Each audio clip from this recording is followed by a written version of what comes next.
Salut Craig, ça va? Bonjour Craig. Aujourd'hui, on va te parler de The Rescue. Et je vous mets avec une sardine. Et voilà.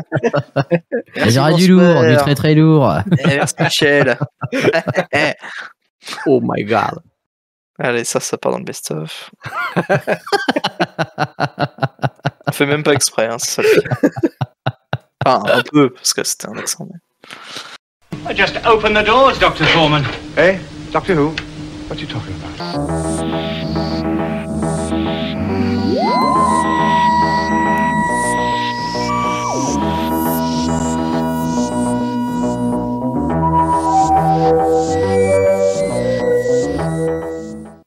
Bonjour et bienvenue dans... ou bonsoir, bienvenue dans Classics Who, le podcast qui vous parle de la série classique tout simplement. Et aujourd'hui, on va parler d'un ennemi puissant et de mesures désespérées. Nous en sommes déjà la troisième histoire de la saison 2 de la série classique de Doctor Who. Et avec moi, toujours avec moi, dans notre petit salon virtuel, Tardis virtuel, ce que vous voulez, il y a Falca. Hey, salut. Il y a Ja. Bonsoir, bonjour. Jamel Bent pour ceux qui ont suivi les épisodes précédents. Ça commence à remonter maintenant. Ouais. Mais la ref est incroyable. Et il y a aussi Lily. Coucou. Ça va bien? Philosophie. Ouais. Bon alors, pas trop triste d'avoir laissé Suzanne derrière nous. Tellement pas. Goodbye, Malava. Dire qu'au début je la détestais, j'ai été un minimum triste, mais autant que le docteur qui a été allez, ça dégage. Hop là. Ouais, ça c'est fait. Voilà. J'étais aussi triste que lui que dans la fin de l'épisode d'avant. Voilà. Bon. Bah, de toute façon, faudra écouter l'épisode d'avant pour avoir plus... pour connaître notre avis sur The Dalek Invasion of Earth. Là, nous allons parler... Mais de quoi allons-nous parler, Lily, d'ailleurs? Eh ben, on va parler de l'histoire The Rescue. Donc, cette histoire, elle a été diffusée du 2 janvier 65 au 9 décembre 1965. Et scénarisée... Je crois que c'est l'inverse. Non, il y a une erreur dans la date. C'est 2 décembre, en fait. C'est pas 2 janvier. Ah oui, bah moi je lis, hein, bête et méchant. Ouais, non, mais c'est format, c'est format qui s'est trompé. Hein, Ah oui, du 2 décembre. Bon, on l'a refait. C'est pas décembre 64, janvier 66 Non, mais 66. C'est pas resté 2 semaines. Du 9 décembre. 2 épisodes de semaine. Au 2 janvier, plutôt, non? Moi, je pensais que c'était du 9 décembre au 2 janvier. 9 décembre, 9 janvier. Mais c'est trop loin. Ah ouais, ça fait beaucoup. Attendez, ça fait 3 semaines entre les 3, non? Attendez, si ça se trouve, Tardis Wikia va nous aider. Si ça se trouve, ils n'ont pas pu le diffuser. On n'a pas fait notre devoir. On s'est engueulé. Ouais, non, mais c'est on va recommencer à zéro là. Et ben, non. Il n'y a jamais de coupure. T'as pas compris, Lily? Ça fait déjà 40 épisodes. Il n'y a pas de montage. On est bloqué. Putain, on est vachement crédible. Hein. Oui, j'avoue que là, ça. Le nombre de fois où j'ai demandé, on coupe ça, hein. Non, jamais. Non, mais. Si, des fois je coupe. Oui, mais fois, pas. Ça m'arrive. Bon, disons que ça a été diffusé de décembre à janvier, et puis on se prend pas la tête. Vous savez quoi? Faut regarder sur internet quand c'est fait. C'est 2 janvier 65 et 9 janvier 65. Voilà. C'est pas rien à voir en fait. C'est moi qui me suis trompé d'un mois. En fait, le premier était bon et le deuxième était pas bon. Tu peux continuer du coup, Lily. Ouais. Et cela a été scénarisé. Ouais, grave. Ça a été scénarisé par David Whittaker. Donc on retrouve le docteur et les compagnons qu'on connaît, le premier docteur William Hartnell, Ian Chesterton, William Russell, Barbara Wright, Jacqueline Hill et une petite nouvelle, Vicky Maureen O'Brien. C'est une histoire qui est découpée en 2 parties, The Powerful Enemy et Desperate Measures.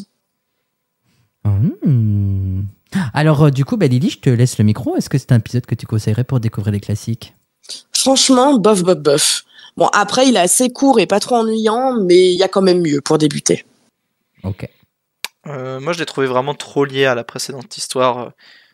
Donc, c'est compliqué de le prendre en cours de route, celui-là. Ouais, pour découvrir les classiques, non, parce qu'il y a trop de liens avec l'épisode d'avant, mais c'est une bonne histoire assez cool à regarder quand on sait pas trop quoi revoir ou voir. Ok. Moi, je suis pas trop d'accord avec vous.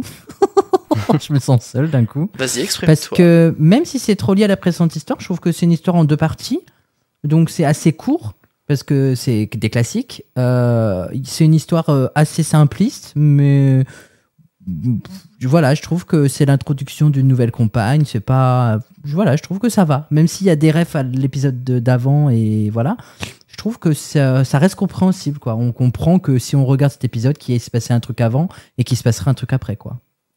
Ouais, je comprends ce que tu veux dire. Mais après, c'est vrai qu'on sent un peu trop que Célia. Mais oui, parce que tu connais l'histoire. Ouais, c'est vrai qu'il faudrait que je Tu l'ai vois. vu d'un regard neuf, mais je suis pas sûr quand même. Enfin, c'est quand même mieux d'avoir vu celui d'avant. Oui, ça reste lié quand même, bien évidemment. You need my knowledge and ability to apply it, and then you need my experience to gain the fullest results. Results? Et il est temps de résumer cette histoire et c'est moi qui prends la main pour résumer The Rescue. Alors, le TARDIS atterrit quelque part, mais on ne sait pas trop où. Dans une fusée écrasée, un moniteur fait du bruit. Bennett fait une sieste tandis qu'une jeune femme vient le chercher pour lui annoncer que les secours sont arrivés. Pour eux, pour les rescuer du coup. Secourir. Ouais, mais je voulais faire un jeu de mots avec rescue. Alors. Ah pardon, excusez-moi. Bah, pas de problème. On apprend par la même occasion que nous sommes sur la planète Dido. And I want, I do what I want. C'est pas Shirley. Moi je pensais à Shirley et Dido, non?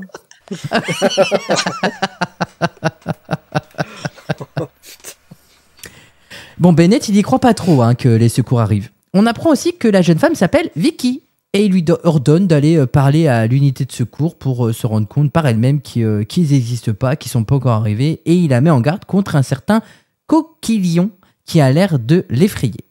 Et en même temps, c'est logique parce que Coquillon veut les tuer. Arrivé au point de communication, le vaisseau de secours annonce à Vicky qu'ils ne seront pas là avant 69 heures. Pourtant, le moniteur indique bien qu'un vaisseau a atterri sur la montagne. Dans le TARDIS, Ian et Barbara réveillent le docteur, qui faisait un petit somme, après avoir constaté l'atterrissage du TARDIS. Le docteur effectue des contrôles pour voir si tout va bien à l'extérieur, et à travers le scanner, il remarque qu'ils sont dans une grotte.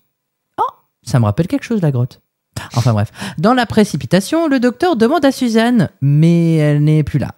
Donc Barbara, elle prend les devants avec Yann qui lui fait un signe de tête pour lui changer les idées et lui demande de lui montrer où est le bouton pour ouvrir la porte. Et ils sortent enfin du TARDIS. Du coup, ils découvrent une grotte avec une odeur étrange et le docteur, lui, il n'a pas envie d'explorer, donc il prend un caillou et retourne dans son TARDIS. Il semble quand même assez affecté par le départ de Suzanne. Yann et Barbara partent donc explorer les environs. Il y a un monstre étrange qui se présente à côté du TARDIS. À l'extérieur de la grotte, Barbara et Yann découvrent l'épave de la fusée, en hauteur. Du coup, ils sont en hauteur. Ils sont vite rejoints par cette fameuse créature, en fait, qui parle et qui leur demande comment ils sont arrivés ici et s'il y a un autre membre d'équipage avec eux. Yann, il lui avoue qu'il y en a un autre, et donc du coup, la créature, qu'on ne sait pas qui c'est, elle lui demande d'aller le chercher. Il finit par bloquer la route à Barbara et il la fait tomber de la falaise. Dans le TARDIS, parce que c'est comme ça que je l'ai écrit. T'as écrit vite. Ah ouais, j'ai écrit vite. Dans le TARDIS, du coup, le docteur observe la pierre et reconnaît qu'il est sur la planète Dido. Apparemment, ce ne serait pas la première fois qu'il viendrait ici. La créature crée une explosion qui bloque la sortie de la grotte. Alors le docteur qui a entendu ça, il se précipite dehors pour aider Yann, qui est tombé, tout ça. Il y décrit alors la créature qu'il a vue et le docteur lui avoue que c'est un habitant de la planète et que le bâton qu'il possède est un instrument pour construire. Et ils se mettent alors en route à la recherche de Barbara. Vicky, de son côté, reçoit la visite de la créature qu'on a vue un peu plus tôt, qui a fait tomber Barbara. La créature lui dit qu'elle ne doit pas s'éloigner de plus de 50 mètres de la fusée et que c'est lui qui commande et personne d'autre. Et que si Bennett et elle sont en vie, c'est uniquement grâce à lui. Parce que c'est quand même grâce à lui que si son peuple ne va pas les attaquer et ne les a pas tués. Et il lui dit même que son peuple a tué les nouveaux arrivants. En gros, la Team TARDIS. C'est le seul protecteur de son propre peuple envers eux. Et on apprend alors que c'est lui, Coquillon. Et on voit que Vicky, elle en a très très peur. En fait, Vicky, elle, de son côté, elle a sauvé Barbara. Et elle l'a cachée sous des couvertures.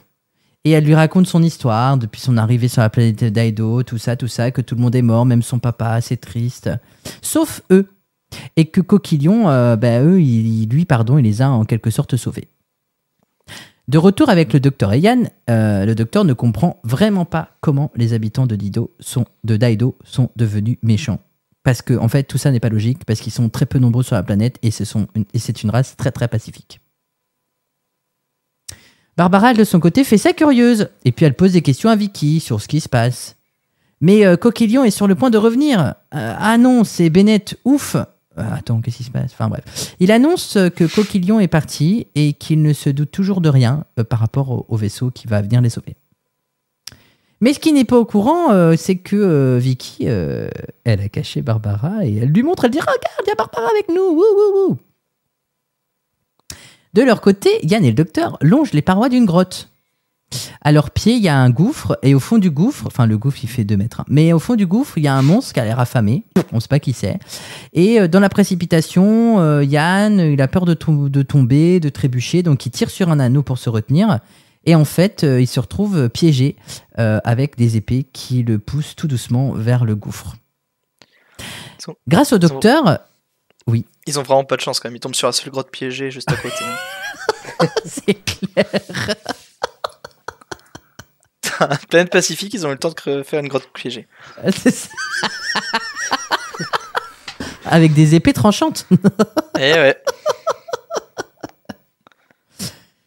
Grâce au docteur, Yann se sert de sa veste pour se sortir de son piège. Ensemble, ils tentent de remettre le piège en place pour pouvoir avancer.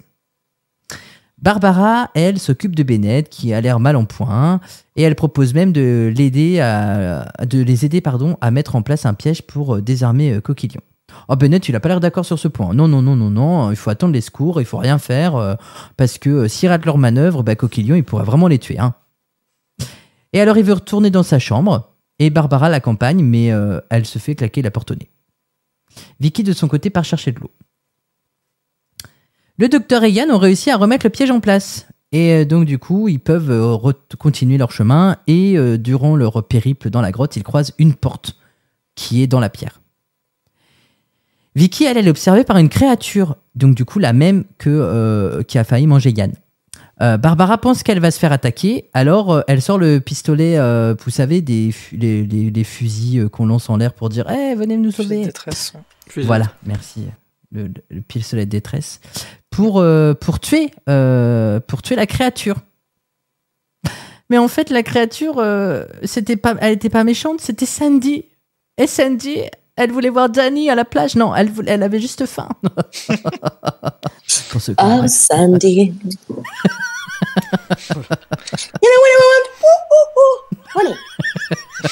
Ouais, un problème avec les royalties. C'est comédie musicale, quoi. Ah non, l'épisode comédie musicale de Doctor Who, c'est pas encore. Ah bah j'ai hâte. Hein. Le docteur et Yann, quant à eux, attirés par le coup de feu, par le bruit, finissent par retrouver Barbara et rencontrent alors Vicky. Et puis Vicky, elle est colère, elle a vraiment du caractère, vraiment. Et puis elle veut pas que la team TARDIS l'aide. Franchement, elle leur dit même, allez, cassez-vous, j'ai plus envie de vous voir. Mais le docteur, attendri par la jeunesse de cette demoiselle, décide d'avoir une conversation avec elle. Et ça a l'air de la calmer. Et c'est alors qu'il lui demande de l'amener voir Bennett pour avoir une petite conversation avec lui. Et pendant ce temps, il la convainc que Barbara, c'est pas une si mauvaise personne que ça, elle avait juste peur pour elle. Le docteur n'arrive pas à ouvrir la porte de la chambre de Bennett, donc il force beaucoup. Vicky, qui retrouve Barbara et Yann, s'excuse de son comportement et les deux compagnons apprennent à Vicky que le docteur est un voyageur temporel. Elle y croit pas trop, il rigole par rapport à ça. Une fois que le docteur arrive à pénétrer dans la chambre de Bennett, il est pas là et il remarque qu'il y a un système d'intercom qui est présent et puis il y a une machine où Bennett a enregistré sa voix qui dit « N'entrez pas, je veux pas être dérangé ». Le docteur découvre aussi une trappe. C'est alors que Yann commence à s'inquiéter qu'il soit pas encore revenu parce que quand même ça devrait pas prendre 500 ans quoi. Il part alors constater qu'il est plus dans la pièce. Et le docteur en fait super aventurier quand même je trouve, il a emprunté la trappe et là il se retrouve dans la grotte. Vous savez, face à la porte qu'il avait vue plus tôt avec Yann. Du coup, le docteur passe la porte et entre et découvre un grand sanctuaire. Et au bout du sanctuaire, il y a un coffre avec des vêtements. Yann, Barbara et Vicky, qui ne comprennent pas tout ce qui se passe, décident d'aller retrouver le docteur. En tout cas, ils veulent se rapprocher du TARDIS parce que sans doute que le docteur est retourné au TARDIS. Le docteur demande à Coquillon de se présenter. Et en fait, ce n'est pas Coquillon, mais non, c'est Bennett. OMG, on l'avait pas vu venir. Oh my god! Et là, vous dites tous en même temps, oh là là, on l'avait pas vu venir. Oh là là, on l'avait pas vu venir. Plus synchronisé la prochaine fois, Très plus synchro. Ouais. Comme il a Très dit. fan. lui. Un jour, on Il y y a 2 arrivera. épisodes. Un jour, on y arrivera. En fait, Bennett, je vais l'insulter, c'est un vrai connard. Oh! Je suis Oh, il choqué était par ces beau ce propos. haut. C'est pas souvent qu'on Non, mais a- le mec, en fait, c'était un prisonnier. Et à partir du moment où la fusée a atterri, en fait, il a buté tout le monde. Même le père de Vicky. Et puis, comme ça lui suffisait pas, il a aussi décidé de tuer tous les habitants de Daido. Voilà, uniquement pour sauver sa peau. Et puis, il a inventé toute cette supercherie pour que Vicky appuie son témoignage en disant « Oui, ils nous ont attaqués, du coup, il m'a protégé, tout ça. » Parce que lorsqu'ils seront de retour sur Terre, comme ça, il n'y aura pas forcément de procès contre lui. Et puis Et c'est alors- C'est pas. C'est la seule qui Ouais, sait pas que c'est un c'est méchant terrible, aussi. hein. Ouais, c'est terrible pour elle, je trouve. Oui, parce que, oui, c'est vrai qu'elle n'était pas au courant que c'était un prisonnier. C'est pour ça qu'elle est pas morte. Le docteur, surprise, se met alors à attaquer Bennett. Mais c'est lui qui attaque, hein, de front. Hein. S'ensuit un combat entre les deux. Oh, mais 2 hommes en blanc, sortis de nulle part, parce que ta gueule c'est Moffat, non c'est magique, viennent pour aider le docteur. Et Bennett tombe dans le précipice, il meurt. Et il y a un beau cri Willem, je crois, à ce moment-là, il me semble. De retour dans le TARDIS, le docteur avoue à Yann et Barbara que Coquillon était Bennett. Vicky, elle est devant le TARDIS. Et le docteur lui avoue, une fois qu'il l'a retrouvé, que Bennett a tué son père. Et qu'il était méchant. Et comme elle n'a plus personne, il lui demande de venir avec eux pour voyager dans le TARDIS. Et il lui laisse même quelques petites minutes pour y réfléchir. Et puis quand le docteur il rentre dans le TARDIS, il y a Yann et Barbara qui font « Docteur, à propos de Vicky !» Et le docteur il dit « Mais oui, mais j'ai eu la même idée, oh là là, on est trop géniaux !» Vicky entre alors dans le TARDIS. Oh, elle trouve ça plus grand à l'intérieur qu'à l'extérieur. Quelle surprise! Choc barre. Dans la fusée, toute cassée, on entend le vaisseau des secours appeler. Genre, on arrive. Mais les 2 hommes en blanc détruisent tout. Le TARDIS disparaît. Et en fait, le docteur nous apprend que les 2 hommes en blanc, ce sont des habitants de Daido. Tout le monde n'est pas mort. C'est vraiment un épisode de Moffat. Fin. Ne meurt jamais. Exactement. Est-ce que vous avez quelque chose à rajouter sur le résumé de cet épisode? Salaud! C'est clairement Philippe, ouais. Trahison, disgrâce, l'esprit du mal est marqué sur ta face. Pardon. Ah, c'est l'épisode chanson en fait aujourd'hui. Ah ben ouais, là, ça y est, Lily, elle m'a lancé. Hein. On est prêt pour la suite alors? Ah ouais. Yes. Well, anyway, the journey's finished. Et on vient au petit point qu'on a noté sur l'épisode. Et pour les personnages principaux, on commence avec le docteur, comme d'habitude. Alors, ça fait vraiment bizarre de voir un docteur qui dort. Comme quoi, un Gallifréen, il peut dormir. J'aime C'est vrai, d'habitude, on voit jamais C'est le vrai. docteur qui dort, parce que voilà, il s'ennuie s'il dort, je pense. Mais après, j'aime beaucoup le caractère du docteur dans cet arc. Il est à la fois taquin et plaisantin. Puis, et à l'inverse, il est vraiment sérieux face à la menace. Je trouve quand même que l'acteur a vraiment pris ses marques et a donné une vraie identité au docteur. C'est vrai. En effet, j'ai aussi trouvé ce docteur, le docteur vraiment fatigué. On voit que ça l'affecte de plus avoir Suzanne. Hein. Enfin, dès le début, quand il essaye de dire ah bah Suzanne, tu peux ouvrir la porte et bon voilà. Et mais il est quand même, il essaye de rapidement rebondir. Enfin, au début, tu vois, toi t'avais dit plutôt que c'était Barbara qui avait pris l'initiative. Moi, je l'ai ressenti plutôt que c'était. Il avait quand même lui essayé de trouver en disant ah bah, tiens Barbara, je vais te dire comment on ouvre les portes, tu vois. Peut-être un ressenti, mais tu vois, c'est un peu. Les deux essayent, tu vois. Il n'y a pas que. Et c'est quand même Barbara qui lui dit et si vous me montrez où est-ce qu'on appuie pour ouvrir la porte? Ouais, C'est quand même elle qui lui demande, tu vois. c'est vrai. Mais je sais pas, je Et l'ai un c'est- peu. Enfin, j'ai peut-être du ressenti, je sais pas pourquoi j'ai marqué Ouais, ça. c'est possible. Mais c'est quand même elle qui lui demande. Enfin, en tout cas, dans le script. Oui, c'est vrai. Mais en tout cas, on voit qu'il essaye. Et je trouve ça bien que. Bon, bah voilà. Il a pas perdu, elle est pas morte, mais elle est plus là, quoi. Moi je trouve marrant le one maladroit quoi, du réveil. On dirait presque que c'est pas les mêmes personnes qui ont écrit le personnage du docteur, quoi, tellement il change d'un arc à l'autre. Puis je trouve qu'il y a une meilleure relation, une meilleure relation grand-père-petite fille avec Vicky en 5 minutes qu'avec Suzanne en toute une saison, quoi. C'est vrai. Ben, moi, j'aime beaucoup ce docteur-là, en fait. Je pense que pour moi, il devient vraiment le docteur à partir de cet arc-là, de cette histoire-là. Parce que justement, il a son côté un peu taquin, etc. Et sa manière d'être et de penser, quand il dit à Vicky, mais t'inquiète pas, Barbara, elle est chiante, mais je suis sûr que vous allez bien vous entendre. Voilà, tous ces petits points comme ça, le conciliateur, en fait. C'est là où il commence à dire, mais non, mais il faut pas s'engueuler, tout ça, quoi. Et il laisse même C'est une chance à l'éduqué. Bennett. Ouais, c'est ça. C'est vrai Mais qu'on il commence laisse à même voir. une chance à Bennett. C'est ça le truc aussi. Ouais, l'espèce de clémence qu'on commence à voir, c'est vrai que c'est pas mal. Mm. Bon, après, ce docteur, il a vraiment été le Bernard de l'épisode, hein, toujours notre Bernard qui est un gros forceur et qui, quand il veut aller voir Bennett, il est à deux doigts de défoncer la porte. Enfin, il donne des grands coups d'épaule dans la porte. On l'a jamais vu comme ça. Un vrai forceur, Mais- ce. Ah, enfin, là, dans cet épisode, le docteur, il a fait des trucs de ouf. C'est-à-dire, il est allé dans un tunnel. En fait, il prend en fait, il est pas. En fait, c'est comme si le départ de Suzanne faisait qu'il n'était plus assisté. Ah, tu le Ouais, vois c'est comme vrai. ça? Moi, je le vois plus Mais- où il a personne à surveiller, tu vois. Et donc, du coup, il est vraiment libre aussi. Ouais, mais enfin, il faisait déjà ça, par exemple, quand on prend l'épisode avec The Daleks, la première histoire. Même s'il n'avait pas surveillé Suzanne, il serait quand même s'il n'y avait pas Yann et Barbara qui l'auraient empêché d'y aller ou qui auraient dit mais non, on n'y va pas, il y serait quand même allé, tu vois, en laissant Suzanne au Tardis ou autre. Tu vois ce que je veux dire? Oui. Et je pense que la responsabilité qu'il avait, c'était surtout envers Yann et Barbara. Parce que, tu vois, il leur faisait pas confiance, il devait toujours garder un œil sur eux. Tu vois ce que je veux dire? Ouais, je vois. Bah là, oui, on voit qu'il a plus. Enfin, ils sont tous autonomes et que du coup, lui, il peut aussi vivre. Exactement. Et sa que vie lui sans penser peut aux autres, quoi. finalement faire ce qu'il a toujours eu envie de faire, c'est d'explorer, de comprendre et ce qui se passe, quoi. Ouais. Bah, du coup, là, je te rejoins sur aussi. Bah, c'est là qu'on voit que c'est le vrai docteur. Enfin, c'est Mm. la personnalité finale, quoi. Ouais, et ben, je pense qu'ils ont enfin trouvé comment ils devaient l'écrire, en fait, ou comment Hartnell devait l'interpréter, je sais pas, mais ouais, je trouve ça génial.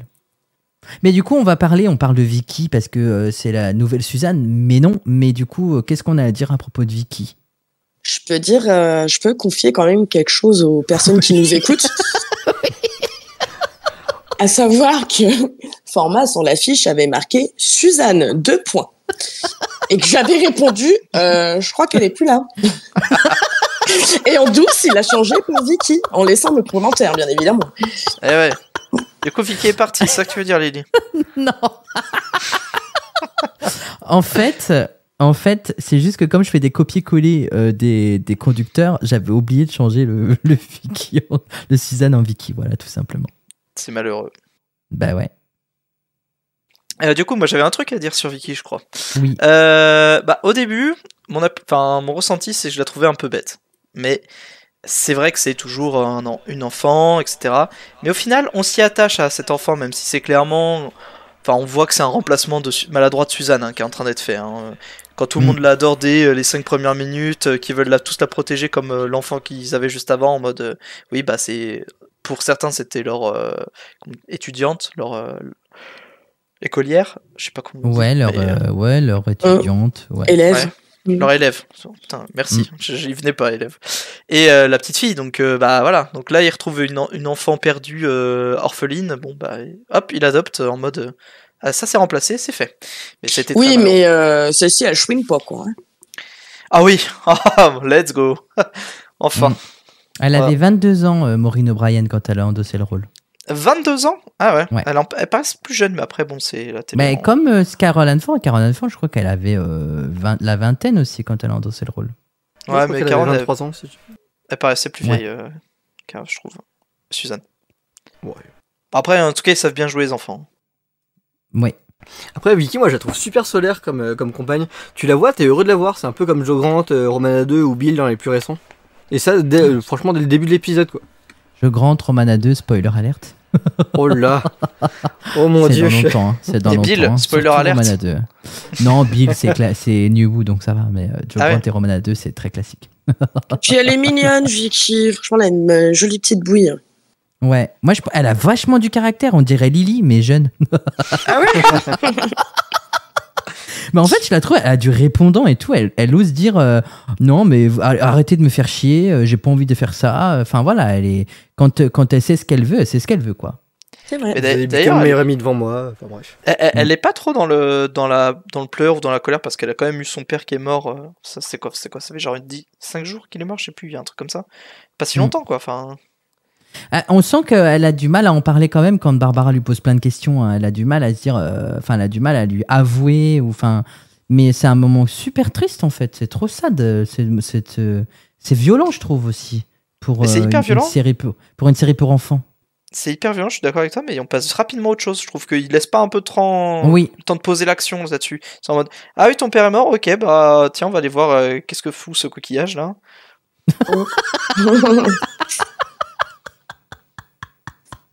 Aïe aïe aïe. Non, Vicky, je pense que ça va être un bon remplacement de Suzanne en vrai pour la suite. Elle fait plus mature. Ouais, elle fait Oui. plus mature dans Ah l'écriture. oui, mon dieu.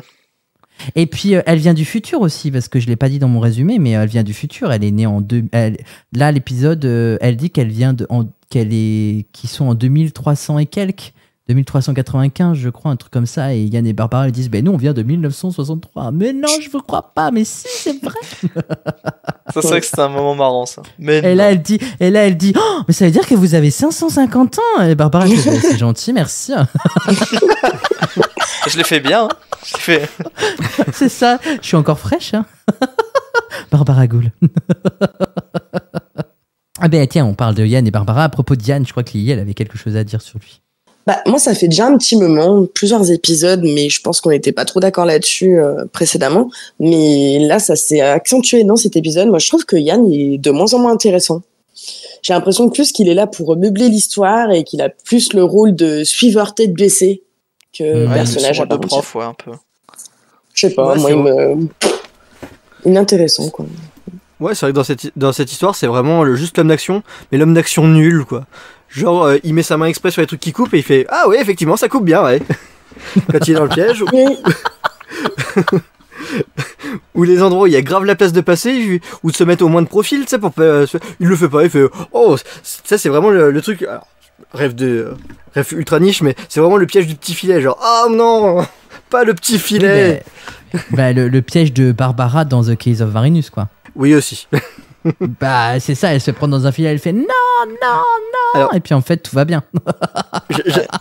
J'avais pas ce filet en tête, mais oui, ça marche aussi. Ah bah celui-là est moins est plus compréhensible dans la ref. Oui, tu m'étonnes. Et puis d'ailleurs Barbara après son petit filet. Transition.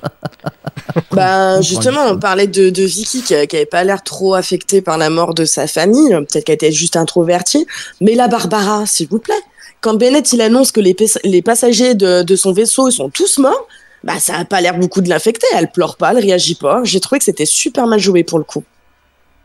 Puis à la fin quand ils sont dans le Tardis, elle se met à tousser. Alors, j'ai pas compris si c'était une erreur qui n'a pas été coupée au montage ou si c'était fait exprès. Enfin, j'ai pas compris le rapport. Elle tousse, quoi. Et sinon, elle se retrouve à devoir materner un autre bébé, comme on disait, en espérant que Vicky soit plus autonome. Je trouve que Barbara, j'ai pris la parole à Falca, mais je trouve qu'elle a vraiment pris la confiance en vrai. Enfin, comme si le rôle de Yann et Barbara s'était inversé. Et par contre, je voulais quand même dire un truc. Elle tombe d'une falaise, elle n'a rien cassé. Pour une fois qu'elle se casse rien. Ah, c'est bon. Hein. Alors que dans la sacoche, il y a 2 épisodes, elle s'était fait mal à la cheville quand même. Hein. Ouais, mais c'était passé au bout de 5 minutes. Mais c'est parce qu'elle est tombée sur ses cheveux. Ah. Attends, elle est repartie. Sur sa grosse barbe à papa, là.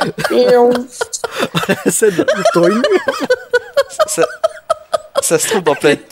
Elle est tombée sur ses cheveux. Citation à la Gallifrey Academy. Qui a dit? Elle est tombée sur ses cheveux. Ah, ça, je devrais l'avoir retenu, ça, c'est bon. C'est comme le Jabel Bent, quoi. Il est vachement bien sorti. Non, mais en vrai, ça se trouve, quand elle s'est déjà foulé la cheville dans l'épisode Planet of Giants, ils lui ont mis une cheville en titane, et donc du coup, bon, elle peut plus se remettre. Ah, c'est pour ça. Il faut rester un peu réaliste, quoi. Non, mais les cheveux, en vrai, c'est très bien. Et Barbara, elle a quand même la meilleure scène de Splinter Cell de la série, quoi. Elle était sous Carter, en fait, je t'ai caché. Et...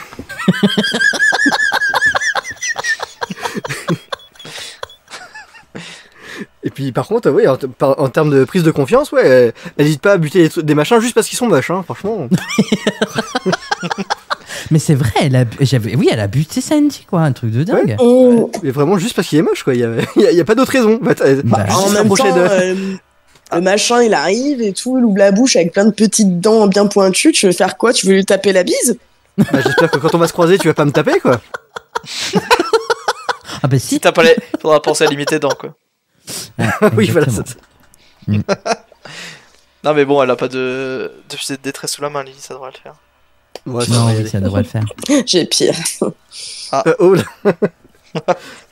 Ça reste des promesses. On veut pas savoir. Elle a déjà quelqu'un, je crois. Ça fait de la musique. Ouais. Ah ouais.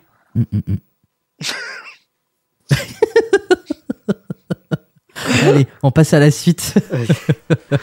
Les petites intrigues et les autres infos de l'épisode, Falca. Ah oui, j'aime bien quand il y a Yann et Barbara qui causent à la sortie du Tardis. Ils font, ah, quand même, c'était un bon gaz, David. Hein. On l'a vu 5 minutes parce qu'on était tout le temps séparés, mais c'est un bon bug, hein, on peut le juger comme ça. Mais d'où ça sort, quoi?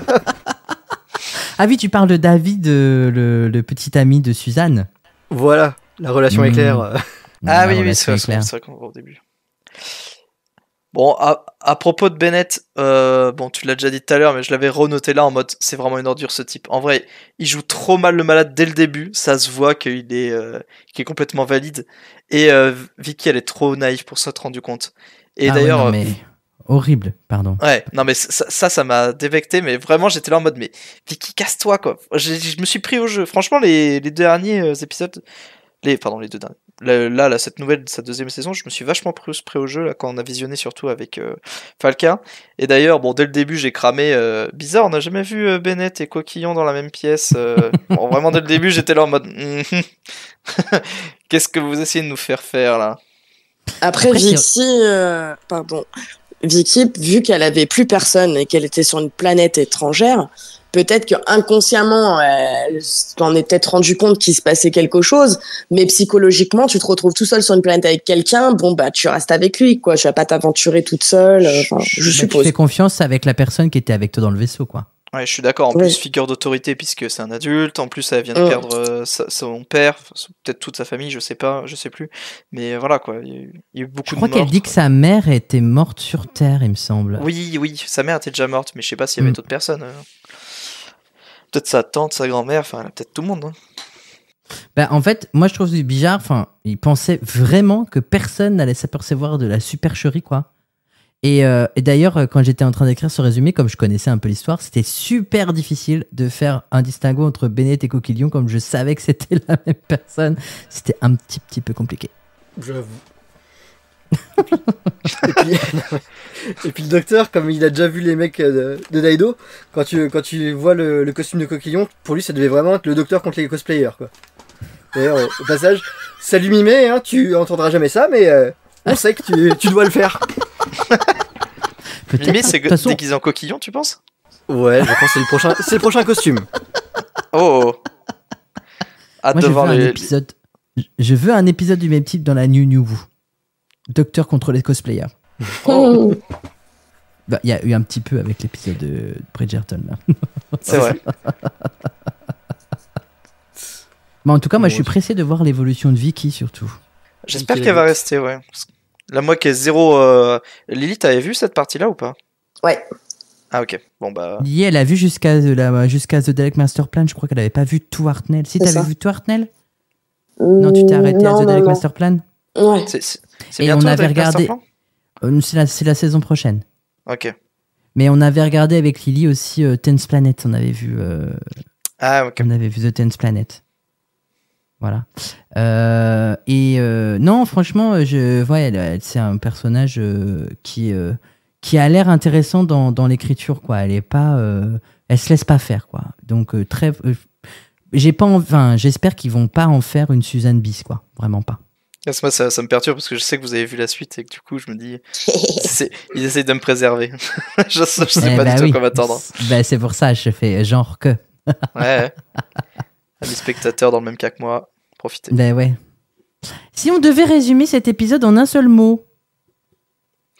Petit génocide, non? Quand on tue tout le monde sur la planète. Sympa. Du coup, je vais rester avec mon truc des cosplayers, je vais dire Japan Expo. RERB. Et je dirais sauvetage, plus simple. Bah oui. Bah moi, je reste dans le trahison. Parce que Bennett l'a trahi Vicky. J'adore cet enchaînement. Génocide, Japan Expo, sauvetage, trahison. Oh, tu fais... Oh, format, j'ai une trop bonne idée de jeu. Genre, tu fais... tu lis nos 4 mots et les gens doivent trouver l'épisode. Ah ouais. Trop bien. Je vais mettre ça à la Gallifrey Academy. Et tu mettras le si jingle jamais... de Ja. Avant pour dire c'est le jeu de Ja. C'est le jeu de Ja. Ja. Ja, ja, ja, ja. Alors je vais vous dire 4 mots et vous allez devoir me dire à quel épisode ça appartient dans la série classique. Oh, c'est énorme comme jeu. Ce serait trop drôle. Et si le TARDIS, ça aussi on pourrait le faire, et si le TARDIS n'avait pas la forme d'une cabine téléphonique des années 60, comment serait-il à votre avis? Une bouée. Pourquoi? Bah une bouée de sauvetage. Ah mais j'avais pas capté. Moi j'essaie à chaque fois d'imaginer comment tu l'ouvres, et là la bouée j'avoue je sais pas. Comment ils sortent de la bouée par le trou où tu le gonfles, non? Ah, par là. Oh, ça serait énorme. Ou la bouée, genre, soit elle est gigantesque. Ouais, c'est pas mal en fait. T'es toute petite. Ouais. C'est compliqué de sortir.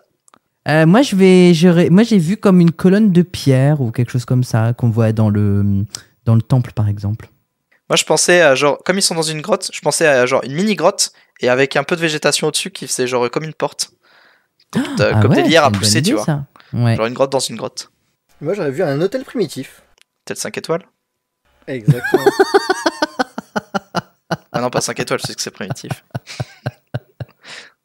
Non, c'est AUTEL. All right, show me some proof. Give me some concrete evidence. I'm sorry, Susan, I don't want to hurt you, but it's time you were brought back to reality.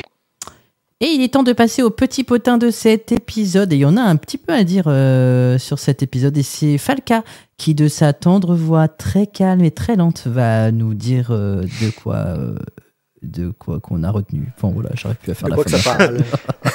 Voilà, De exactement. quoi qu'on parle là. De quoi qu'on parle. Voix calme. Le docteur demanda à Vicky de l'accompagner, lui et les autres, faisant d'elle la première compagne que le docteur aurait volontiers invitée à voyager à bord du TARDIS. Ça va, c'est bon, niveau rythme. C'est très bien, Falca. Ça, j'achète. Un petit peu plus rapide si tu veux, t'as le droit. Oui, tu peux mettre un petit peu plus rapide. Mais c'est très bien. D'accord. L'équipage du TARDIS discute de ses problèmes avec les grottes. Ben oui, parce que en fait, on n'en a pas parlé des grottes dans les derniers épisodes, mais ils sont encore dans une grotte. Est-ce que vous pensez que c'est la même que dans The Cave of Skull? C'est pour ça qu'il y a déjà des pièges, ils ont fait ah ouais, c'est vrai qu'on a enlevé les Mais c'est ça en fait. Ah mais moi j'ai Scénariste. compris ça. J'ai compris que l'équipage du TARDIS, il discutait avec les grottes des problèmes. Alors la grotte, qu'est-ce que t'en penses? Oh bah moi je pense que... Ah oui, c'est vrai. Nous on voyage dans le temps. C'est vraiment moi, premier je me degré. dirais, Autour d'une petite binouse, là, tranquille. Mais non, mais c'est vrai que depuis le début de la série, il y a plein d'épisodes où il y a des grottes. Oui.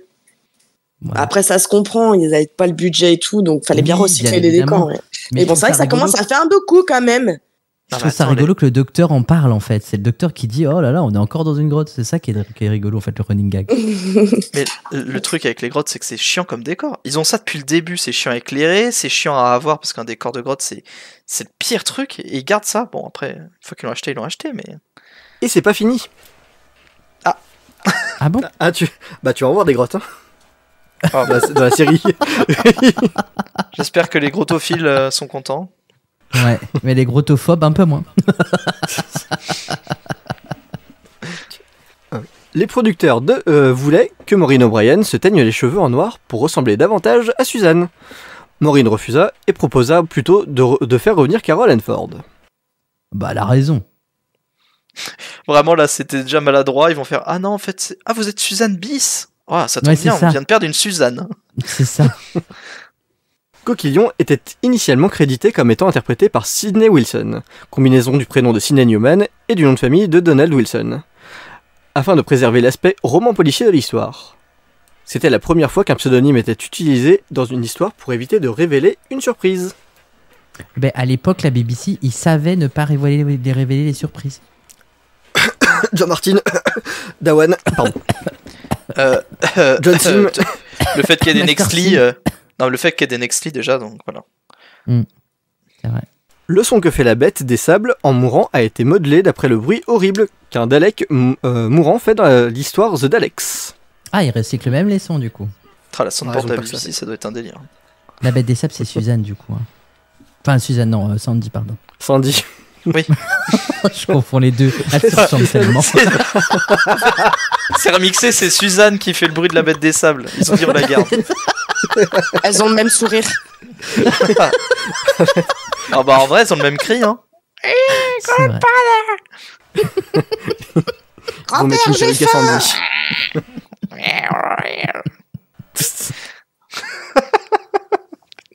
On va te lâcher le mec, laisser finir. C'est pas grave. Alors, pendant la scène où Barbara tire un pistolet lance-fusée sur Sandy, Jacqueline Hill doit être soignée pour choc électrique après que l'explosif fixé au pistolet en bois a explosé avec plus de force que prévu. Après cette remise de cet incident, elle continue d'enregistrer la scène où Sandy sort de la grotte.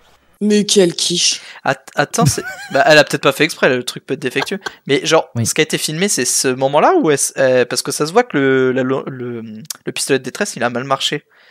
Enfin, ça se voit qu'il est pas bien réussi dans l'épisode. Oui. Ouais. Ah, donc Mais ils de ont toute façon, c'est gardé des le fait one-shots. que ça a pas marché. Ok. Ben, en fait, si. Enfin, nous, on le voit à l'écran que ça va marcher, mais ça a quand même tué la bête. Mais Oui. en fait, à l'époque, c'était du one-shot. Et en fait, ils tournaient dans des conditions directes. Ils pouvaient pas se permettre, ils n'avaient pas le budget pour se permettre de refaire des prises, en fait, des prises de vue. C'est pour ça. Et on remarquera aussi que ses cheveux n'ont rien. Alors qu'elle aurait pu prendre feu. Elle a pas tiré dans ses cheveux non plus. Hein. Ouais, mais il y a quand même de la fumée, tu vois, des étincelles qui sortent. C'est le nouveau lore de cette saison 2, c'est les cheveux de Barbara. Après le grandfather de Suzanne. Dans quel état sont ses cheveux? Y a rien. Bon bah, pas très salissant cette histoire. The Powerful Enemy présente pour la première fois un effet sonore sur des images de la rematérialisation du TARDIS. Auparavant, les prises de vue extérieures de l'atterrissage du TARDIS laissaient entendre que le vaisseau apparaissait silencieusement dans un nouvel environnement. Bien que le son précis de la rematérialisation... J'ai eu du mal à le dire celui-là. Ouais. Tu peux le refaire si tu veux. Mais on a compris. De la Pose ton verre. matérialisation... Oh. Tu vois, je l'ai posé. Avec son bruit final distinctif, ne soit finalisé qu'avec l'histoire The Three Doctors. Ce fut le début d'une importante convention du TARDIS. Les spectateurs peuvent l'entendre depuis l'extérieur. Sans cette innovation, le début de l'épisode de l'invasion de Noël, par exemple, dans lequel Jackie et Mickey réagissent uniquement au son du TARDIS, n'aurait pas été possible. Oh là là, mais tout part de là, en fait. Tout vient de C'est Vicky. Enfin, de Tout Tout vient vient de de ces épisodes, ouais.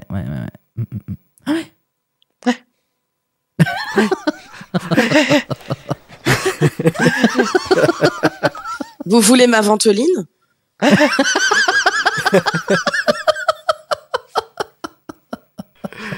Le vaisseau spatial écrasé était composé de 3 compartiments intérieurs. Raymond Cusick a réutilisé le décor et les accessoires de The Daleks et de The Sensorite, ou The Sensorite dans notre lore. Y a pas de témoin de Jéhovah à la fenêtre. Non, pas cette fois. Voilà. Non, mais non, il n'est pas à la fenêtre, il rentre carrément dans le vaisseau. C'est vrai. La planète Astra sera plus tard mentionnée dans le comic The Amaryl Change et sera présentée dans le comics President of Earth Peace. Au cours de sa 5e incarnation, le Docteur est revenu à Daido en compagnie de Mel Bush dans l'audio Maker of Demons. Trop Pêche bien. Melbush. Melbush qu'on voit dans la nouvelle série sur Disney Plus d'ailleurs. Hein. Et ouais. Ah oui, Yeah. c'est vrai. Ouais. La compagne rousse. Mel.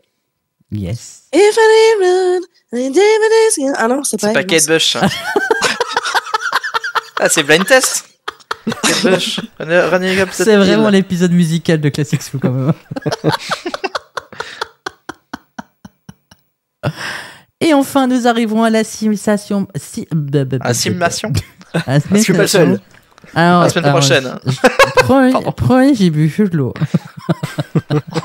On arrive à la semaine prochaine. Vas-y. Voilà, nous arrivons à la citation marquante de cet épisode que j'ai relevée. Mais c'est toujours Falca qui va le dire du coup. Vous savez, elle a eu peur. Peur pour votre sécurité. Elle a pensé que vous pourriez être blessé, bonté divine. C'est le docteur. Exactement. Bah, incroyable. Bon, ben c'est ce qui met fin à ce 11e Au débat épisode. Suzanne. Au débat Suzanne.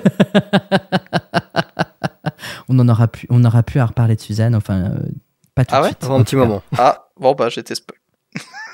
Ouais, mais Oh, tu t'auras en vrai, c'est oublié pas grave, d'ici c'est là. pas- Oui. Non, t'auras vraiment oublié d'ici là. Ah ouais, Donc, d'accord. t'inquiète pas. Là, on la revoit saison 9. Non, malheureusement, Caroline Ford, je pense qu'elle a eu des problèmes avec la BBC, c'est pour ça. Comme avec Christopher Eccleston, en fait. Ah, à ce point-là. Ok. Ouais. Ben, en fait, c'est elle qui a décidé de partir, quoi. Ben, on en a parlé la semaine dernière, pourquoi on en reparle aujourd'hui? Enfin, la dernière fois. Ouais, oui, c'est vrai. Quel jeu d'acteur. Mais quel jeu d'acteur. Tu penseras à couper Incroyable. pour me dire que hop, c'était bon. Tout revient dans l'ordre. Eh bien, merci. La prochaine fois...